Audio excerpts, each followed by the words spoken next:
Setiap kali kita dengar kata penjajah, yang ada di bayangan kita pasti sosok berkulit putih, berhidung mancung, dan berkumis tebal. Ya, itu karena 5 dari 6 diantaranya berasal dari benua Eropa.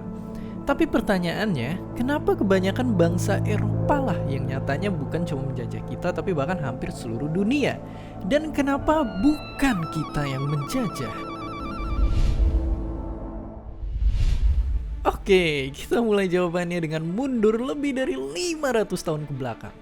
Jadi ceritanya semua hidup tenang. Bangsa Eropa dan Asia duduk berdampingan. Pasokan rempah yang dikirim pedagang lewat jalur sutra pun lancar jaya. Tapi itu semua berubah ketika negara api, maksudnya Kekaisaran Ottoman, berhasil nguasain Konstantinopel. Akibatnya jalur perdagangan ditutup dan bikin Portugis, Belanda, dan kawan-kawan Eropanya pun gelagapan karena kehilangan pasokan rempah-rempah yang mereka cintai. Dan karena nggak bisa hidup tanpa rempah-rempah, mereka pun mulai nyebar mencari di mana benda setara emas itu berada. Era kolonialisme dimulai, dan sisanya adalah sejarah. Tapi itu nggak menjawab pertanyaan, kenapa bangsa Eropa, kenapa bukan bangsa lainnya? Dan bukan cuma ngejajah Nusantara, tapi mereka juga pernah nguasain hampir satu dunia. Lihat aja dari ratusan negara di dunia, cuma ada 5 negara yang nggak pernah didudukin, dikuasain atau dipengaruhin sama orang benua biru. Gila banget.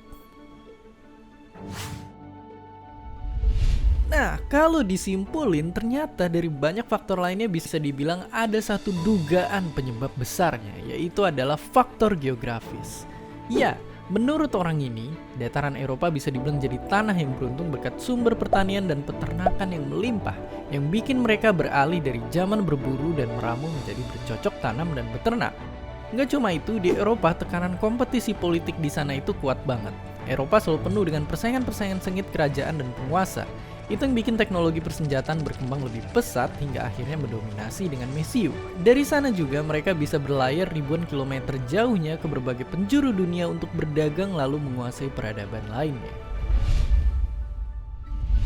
Oke, kalau disimpulin gak kayak Indonesia yang relatif lebih adem ayem, kondisi geografis dan kompetisi politik orang Eropa bikin mereka berkembang, menjelajah, dan pada akhirnya menjajah.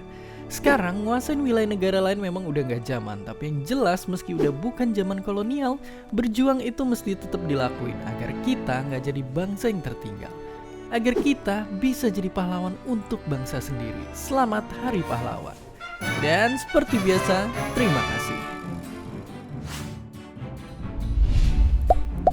Terima kasih udah nonton Kok Bisa? Punya pertanyaan lagi? Tulis aja di kolom komentar di bawah. Keep asking and stay curious.